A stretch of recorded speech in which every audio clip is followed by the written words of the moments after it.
I'm Jaime Pereira, founder of Glow Jar Beauty. This is Age Unapologetically, a conversation series about aging, confidence, and skin without the fear, judgment, or pressure to look like our younger selves. Joining us today is Deanna Reid, a passionate educator and vice principal here in a local school. Thank you so much for joining our conversation series, Deanna. Thank you for having me, Jaime. Excited to chat about beauty and students. Yes. Okay, so you've worked in middle school and now in elementary. What do you find has been the biggest difference for girls? Body image is obviously a big one. What else have you noticed in terms of the change from elementary to middle school? Great question. It's tough to answer that when there's just been a huge change in the past decade. And so I'd say like social media and just the pressure of trying to keep up is what I've noticed the most, is that even at the younger years, like even grade 2, like they're starting to explore social media, see different trends, and they're maybe using different language or like bringing makeup to school and wanting to do each other's makeup, or wearing certain clothes that they're seeing older students wear. Mm-hmm. And it's just this pressure of like, oh, you have to keep up with the trends, you have to keep up with what other people are doing. And I don't really remember that when I was their age. Right, in elementary school. Mm-hmm. You think, wow, that seems so young. Do you find it's just girls specifically, or more noticeably, obviously? Definitely more noticeably, but seeing it in both, in all students. Okay, so K to 5 is elementary, where you are at now. In the grade 5 girls, do you see difference? Like if you've seen them kind of kindergarten and up in terms of their confidence, and again, the thought of, aging, again, going into middle school, what is the biggest shift you see? Yeah, it hit me a few years ago. I start my class off with a meeting every morning, and one of the things I like to do is say something you love about yourself. And 3 years ago, I was teaching a grade 5 class, and students had a really hard time coming up with one thing that they loved about themselves. And I went home that day and I thought, well, that's heartbreaking, number one. Mm-hmm. And then number 2, we notice that in adults, you give someone a compliment and they're like, ah ha ha ha, or like, oh yeah, sure. Or can't receive one. They can't receive it. Yeah. And it's because we have to teach that. You're not automatically, you don't know how to receive a compliment. And maybe because it could be that we need to work on teaching self-esteem as well. And starting from a young age. And so what I would do is twice a week in our class meetings, we would go around and you'd have to say one thing you liked or loved about yourself that day. And if you couldn't think of anything, say something you didn't believe, but just say it out loud. And what I found was by the end of the year, not only were students able to receive compliments about themselves and really take them in and internalize them, they were also able to give genuine compliments to each other. And just watching my students' like self-esteem grow throughout the year. And I'm really hoping that when they become adults, those will be people that will be able to be confident enough to receive a compliment from someone else and really believe it and not just be like, oh, they're just saying that. Right. And I feel like I do this to myself. I minimize. Like if somebody gives me a compliment, it's like you minimize it, or, oh, it's just this. So I think you're right. Teaching them at an early age and more frequently. Do you feel like that's something educators could do more of, or like what's one thing that you would hope see change maybe in the education system around that, specifically to girls? That's a big question. Yeah. Definitely that is one area. I think that we're doing a really good job in BC in particular with just SEL, so social emotional learning, where we're really starting to look at a younger age of how can we work on all students, just like their regulation and talking about different emotions, and that all helps. It's all part and parcel. I think being kinder to ourselves is something that everyone is always working on, and being able to model that to younger students. And so hopefully, like, yeah, as they grow up, when they do hit puberty and they do go through middle school, they can be kind to themselves. Mm-hmm.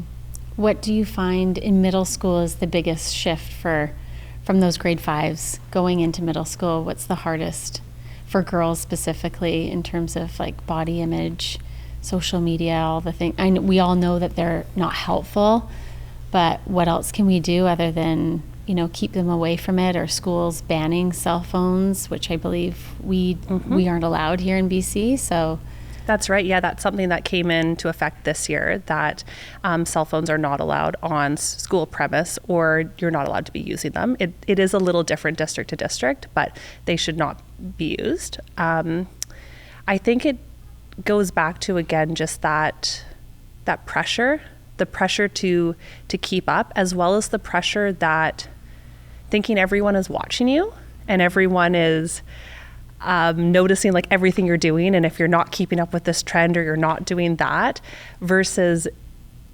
in reality with young people, like no one's actually looking at what you're doing. They're worried about what they're doing and thinking everyone's watching them. And so I think as adults we can model, again, going back to like being kind to yourself, using kind words, even if you don't believe them, saying it. It's so easy if you're at home and you're looking at yourself in the mirror and you're like, oh, I look fat in this outfit, or, oh, I don't like how it bunches here. Your children are picking up on that. They're listening, and then they're going to use the same words about themselves. Even if you don't believe it, oh, I look fantastic today. I love how my hair curled. Or look at my beautiful smile. Because the more times you say those things, you will start believing them. Right. Yeah, I love when you had that practice with the elementary school kids on saying today versus like a big statement on like, what do you like about yourself? It's just focusing on today. Are those incorporated? Do you find enough in middle school, or do you feel like there still needs to be more work in the amount of talk and education around self-esteem for kids, or is it more focused in the elementary years? I think, there's always more can be done. Okay. And it's really dependent on the educator as well. So we're given like a certain curriculum that we need to teach, but then how you teach it is up to you. And I think it goes back to like your confidence and self-esteem, like as a person, as to what you're comfortable teaching. And when you think about yourself as a teenager, maybe in middle school or high school, what did you think about aging?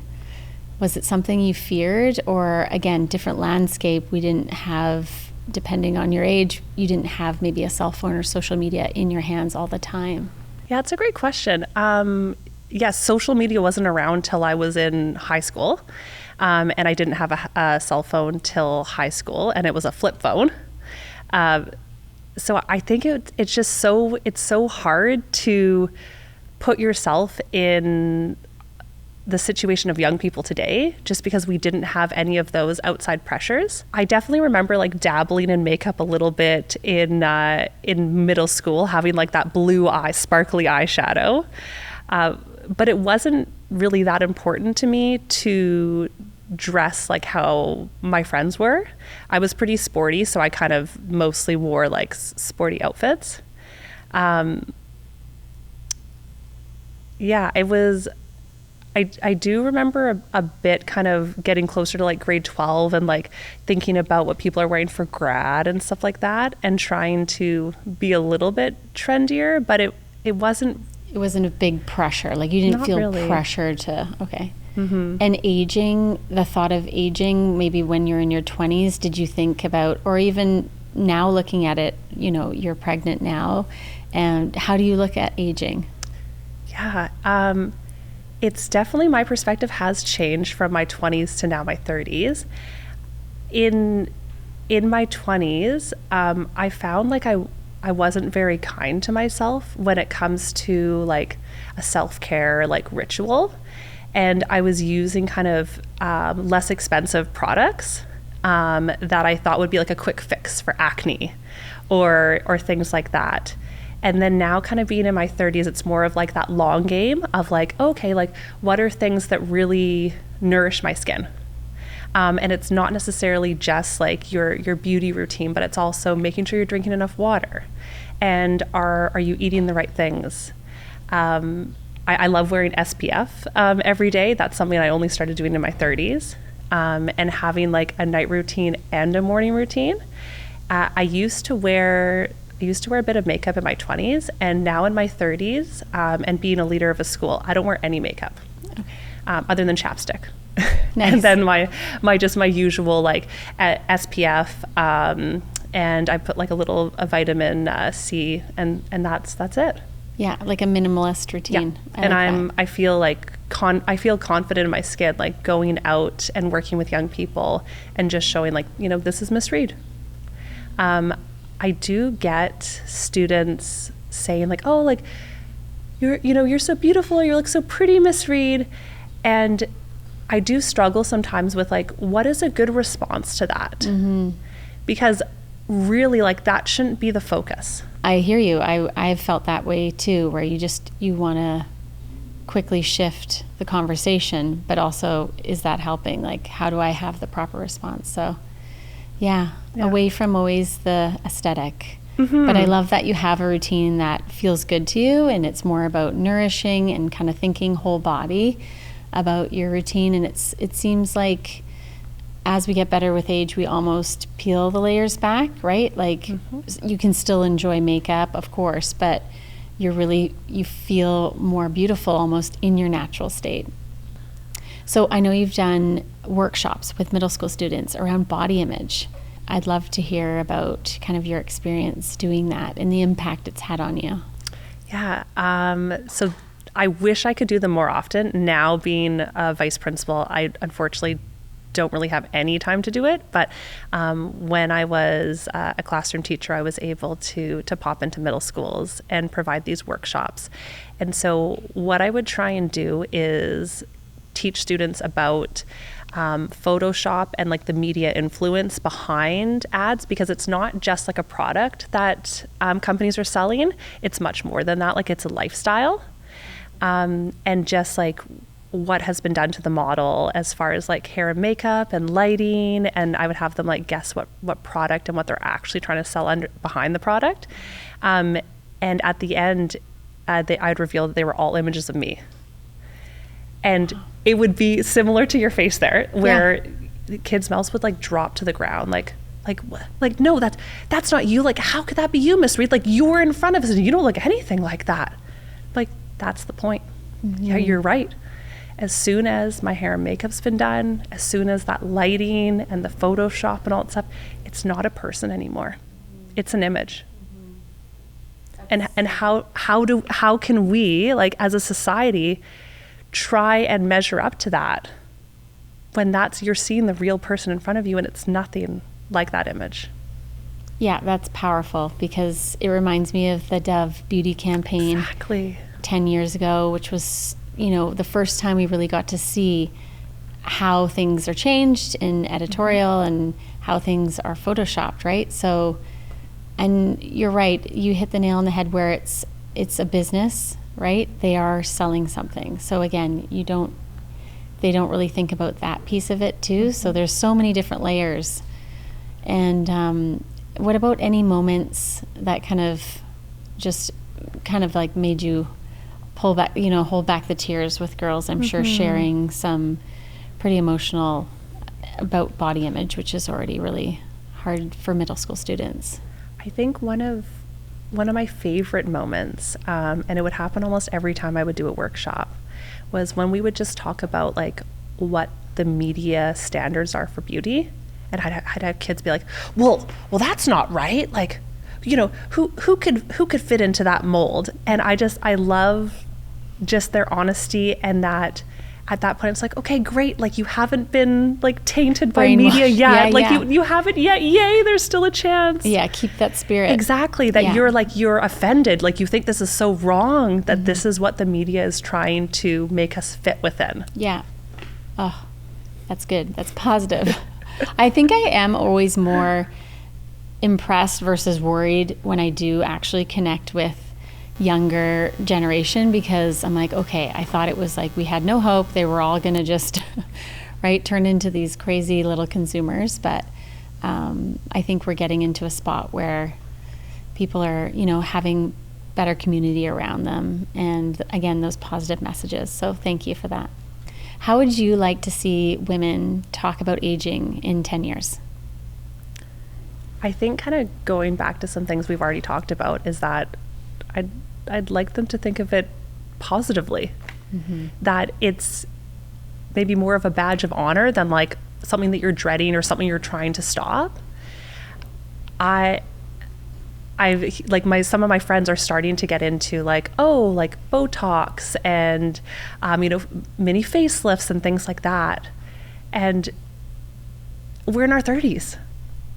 And it would be amazing if people are like, you know what, I'm excited to age. I'm excited to that wrinkle that I have right here that like forms when I frown or when I'm really thinking, like that's part of me.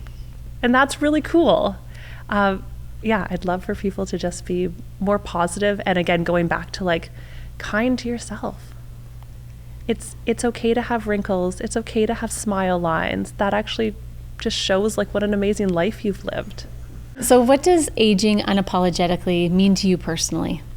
It means that you're not worried or don't feel the need to like meet certain standards of other people, and that you're just comfortable in your own skin. So for me, that is leaving my house without any makeup, maybe a little bit of chapstick, and being able to walk into my school and I'm confident and I'm able to just be my best self and share that with the young people around me. I love that. That energy that you probably feel, we all feel when we're feeling like we're true to ourselves. So I love that. So how do you think we could help teens have a healthier view on aging? I think definitely starting the conversation and starting it young. If it's normalized that we're talking about aging and beauty and just pressures from a young age, by the time they get to middle school, they'll be well equipped with a toolbox of how to handle that. And I think it kind of goes back to just, first of all, like positive self-talk. Right. Goes a huge way. And how can parents and educators and just everyone in the community help with that? By modeling. Don't you feel like there's a gap between, if I'm trying to think as a teen, it's just old versus young? Like there's no in between. So they're just, looking at their teachers, they just think you're all old, right? They're just, you're old. Yes. I don't know. Is that just my view on how they think? You are definitely right. Yeah. When oftentimes I'll have students ask like, well, how old are you, Miss Reid? And it's they either think I'm 18 or they think I'm 60. And you're absolutely right. For them, it's a huge gap of like students are young and the adults are old, and there really is no middle ground. But it is like they're always listening. Even if it seems like they're not, they are listening in, and what we're doing, they're picking up on that. Yeah. And so it's really important that even if you don't believe it, you are sharing kind words to yourself like out loud, because the young people around you are picking up. Yeah, agreed. And then they're going to be doing the same things to themselves because they look up to you. We're all their role models. Thank you so much for joining us, Deanna. It's so nice to have your perspective as an educator on this topic. Well, it was really great chatting with you, Jamie.